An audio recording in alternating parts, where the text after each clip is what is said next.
Success Insight shares the stories of the people with passion and drive who make things happen in the world. Here's your host, Howard Fox. Hello, everybody. Welcome back to another episode of the Success Insight podcast. Today is Mindset Monday, and you know what that means. We have Andrée Martin, our leadership, mindset, and golf performance coach, on the show with us today.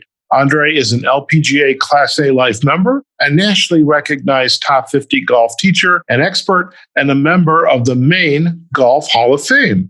Recognizing golf's value as a business tool in today's competitive marketplace, Andrée works with individuals, groups, corporate, or organizational clients to create educational and team-building programs that enhance the professional success of aspiring executives.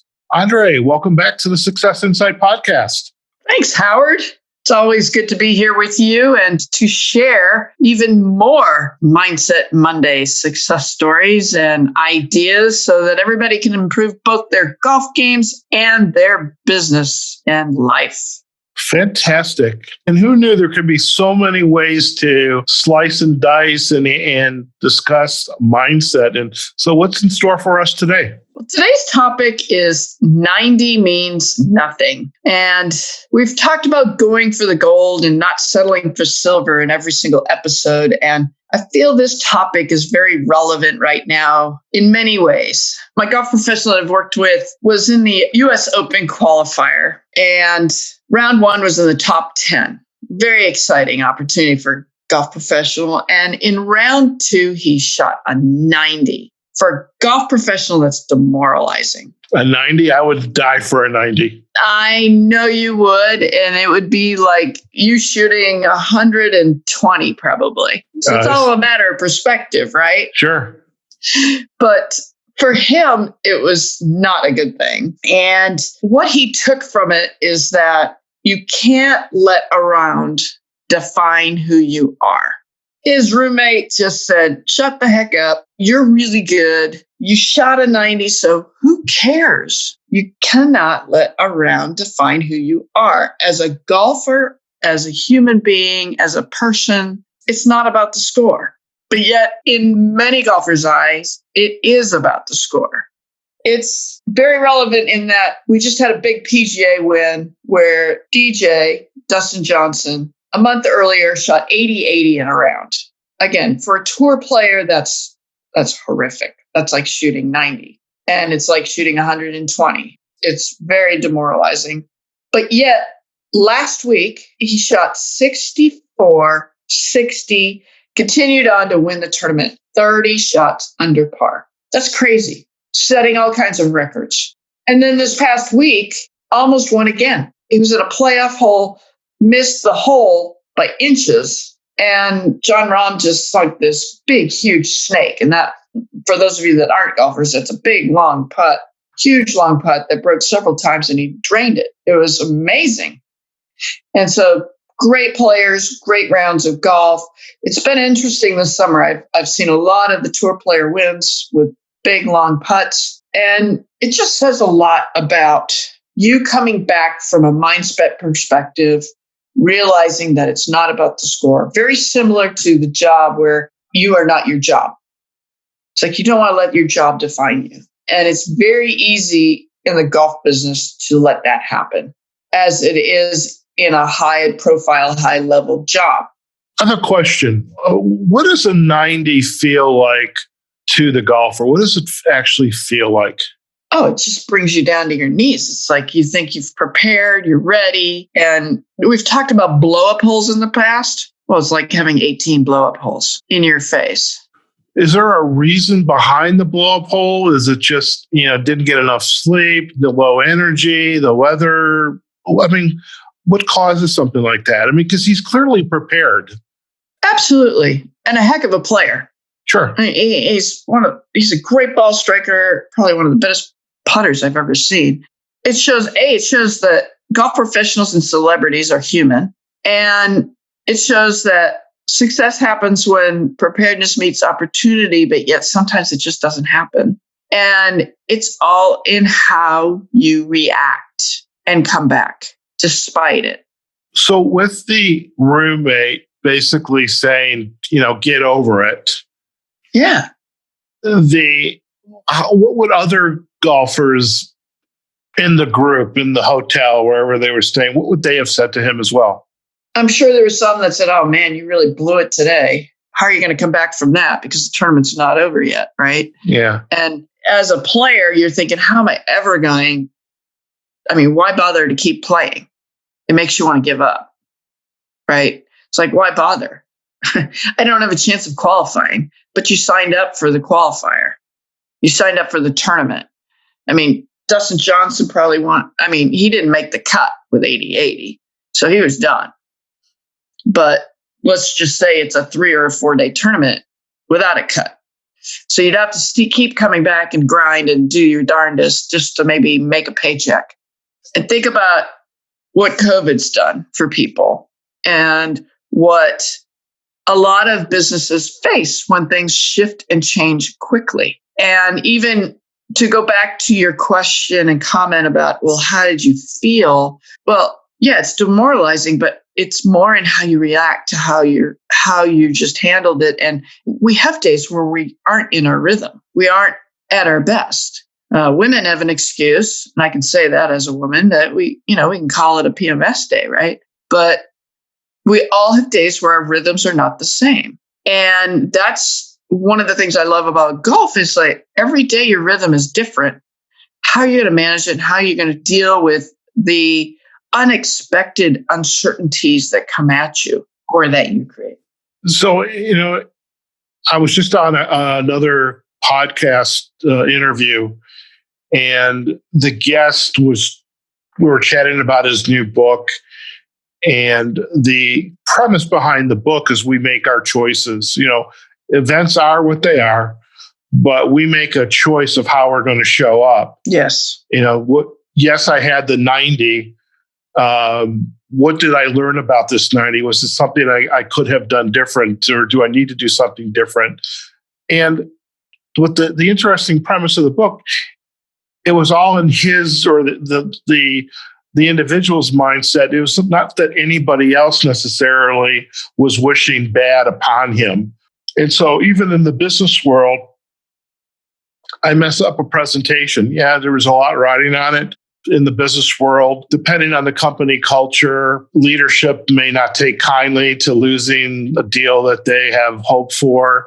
Other competitors within the business may see this guy failed, therefore he's a target now. We're free to go after him. But as a leader, if I flub up, I own it. I work with my team. What did I do? Here's what I did. Here's what I think happened. What can I do differently? What did I miss? What could I have done differently or need to do differently? Same thing with the golfer that you've described. Yeah, you got the 90. So what? What did you learn from it? And what are you going to do differently next time? Right. Exactly. And how would you manage yourself in the moment of a bad round? How did you react and how did you manage and sustain yourself? And knowing that it could have gotten worse, but it didn't. But even, it's starting, the wheels are starting to fall off again. Do you stay on the train of what happened the last time you shot 90 and let this other round turn into a 90? Or do you shift gears and say, no, I got this. I'm a great player. I know how to play this game and I'm going to come back. And I think you got to go back to your think box, go play. There you go. Play box is, what did you learn? What can you do? What do you have control over? What can you do differently that's going to make this round better? And it's going to put the last one behind you so that you come out stronger and more capable.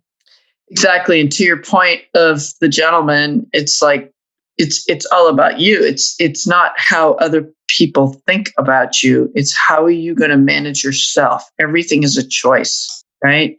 Everything you react to is a choice, and what you allow to affect you is a choice. And that's where I'm seeing a lot of golfers having a hard time. It's like they're still wallowing on a shot that's already occurred. Once a shot happens, there's nothing more you can do about it. Right? What's done is done. Just like that speech you talked about, just like the executive that said, okay, let's try this because what we used to do wasn't working. we need a different way to make profit margins elevate. Let's try this whole different routing or project or product. And it might fly, it might not. So it doesn't fly. That's shooting a 90. How are you going to shift, evaluate, and move on and keep capitalizing on new possibilities that will create a better profit than you ever imagined before? And you learn and you write notes and you look at, okay, where did I miss opportunity and where are we going to grow from that by looking at all your statistics that you're keeping? So no different from the numbers we keep on the golf course. It's like okay, is it putting? Is it inside 50 yards? Is it inside 100 yards? Is it 150 and in? Is it my approach? Is it how I played? Is it penalty shots? What created it? Was it off the tee? All those different parameters come into play. And you just keep zooming in on those targets, you're going to hit a home run. I mean, Dustin Johnson going from 80-80 to 64-60 and then some to shoot 30 under par, all less than 4 weeks. That's huge. And there are companies out there doing that right now. And that's who we need to pay attention to. Okay, who's doing it right and how are they doing it?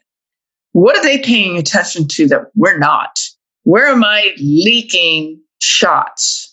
And part of it too, I'm just thinking through because I just came off this other interview. In some ways, Andrée, I'm wondering, really, should I be worrying about what they did to crush it? Or should I say to myself, I or we, the team, we have the ability to crush it as well. What can we do that's in our control to crush it? Let's not worry about what somebody else did. It's all about taking responsibility. It's ultimately all about taking responsibility and owning it and embracing it, learning and moving forward. When you do that, you're going to succeed. It's going to come around and keep moving you forward. Perfect. 90 really means nothing. Don't let it define you. Great points, Andrée. And thank you so much for being on our podcast today and joining me for another episode of Mindset Monday. Thank you, Howard. It's always a pleasure.